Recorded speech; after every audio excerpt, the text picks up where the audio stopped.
நான் வார சந்தையில் சேல்ஸ் பண்ண போவேங்க. மாசத்துல ஒரு 2 நாள் 3 நாள் அப்படி சேல்ஸ் பண்ண போவேன். ஒரு டைம் என்ன ஆச்சு, ஒரு அம்மா வந்து ஒரு 50 ரூபாய்க்கு கடுகு சீரகம் மிளகெல்லாம் வாங்கினாங்க. 100 ரூபாய் நோட்டு கொடுத்தாங்க. 100 ரூபாய் கொடுத்தோடனே நான் என்ன பண்ணேன், அவங்க 50 ரூபாய் சில்லறை கொடுத்தாங்க. 50 ரூபா நோட்டு கொடுத்த ஆரம்பிச்சிட்டேன். ஒரு அரை மணி நேரம் குத்து வந்து இந்த 50 ரூபாய் நோட்டு கீஞ்சு போயிடுது. அதனால எனக்கு வானான்னு சொல்லிட்டு திருப்பி கொடுத்துட்டு நான் கொடுத்தா 100 ரூபாய் கொடுன்னு சொல்லிட்டு அவங்க வாங்கிட்டு போயிட்டாங்க. நான் என்ன பண்ணேன், நான் என்ன பண்ணேன், எனக்கு அந்த டைம் ஒண்ணுமே புரியல. நான் என்ன பண்ணேன், அவங்க கொடுத்தா 100 நோட்டு கொடுத்து அனுப்பிச்சிட்டேன். அப்போ அவங்களுக்கு தான் 50 ரூபாய் லாபம், எனக்கு 50 ரூபாய் நஷ்டம். அது எனக்கு ஸ்டார்டிங்ல புரியவே இல்லை. என்னடா இவங்க வந்தாங்க 50 நோட்டு கீஞ்சு போய் சொல்லிட்டு திருப்பி கொடுத்துட்டு அவங்க கொடுத்த 100 நோட்டு வாங்கி போயிட்டாங்க. அப்போ நம்ம கிட்ட வாங்கின 5 பொருளுக்கு வந்து காசு கொடுக்கும். ஒரு பொருள் 10 ரூபாய் பாக்கெட் தான் கடுகு சேரலாம். அப்போ 50 ரூபாய் தரலன்னு சொல்லிட்டு அவங்க கிட்ட போய் ஓடி போய் நானும் எங்க வீட்டுக்காரரும் கேட்கறோம். அந்த அம்மா பிளான் பண்ணி தான் ஏமாத்திக்கிறாங்க. தெரிஞ்சுதான் நான் தான் கூட 50 நோட்டு கொடுத்தேன். நான் கொடுத்துட்டு தான் நான் உன்னை 100 நோட்டு வாங்கினேன்னு சொல்றாங்க அவங்க.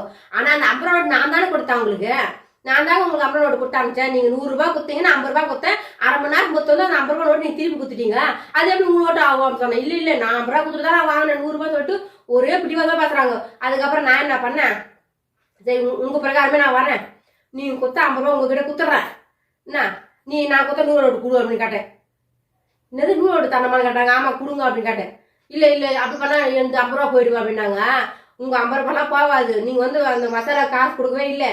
நீங்க வந்து தயவு செய்து 100 ரூபாய் கொடுத்துருங்க, நான் 50 ரூபாய் திருப்பி குத்துறேன் அப்படின்ட்டு. உனக்கு கீஞ்சு போயிருந்தா தான் நீங்க வாங்க மாட்டேங்கிறீங்க. நான் எங்க வீட்டுக்காரர்கிட்ட புது நோட்டை வாங்கி குத்துறேன் சொல்லிட்டு ஒரு அரை மணி நேரம் வாக்குவாதம் பண்ணி அதுக்கப்புறமேட்டுக்கு அவங்க 100 நோட்டு கொடுத்தாங்க. எங்க வீட்டு 50 நோட்டு வாங்கி கொடுத்து அனுப்பிச்சிட்டேன். எப்படிலாம் ஏமாத்துறாங்க பாருங்க. கொஞ்சம் ஏமாந்தா போதுங்க, உலகத்தையும் ஏமாத்திடுவாங்க. அதனால நீங்க வந்து முடிஞ்ச அளவுக்கு கொஞ்சம் உஷாரா இருங்க எல்லாரும்.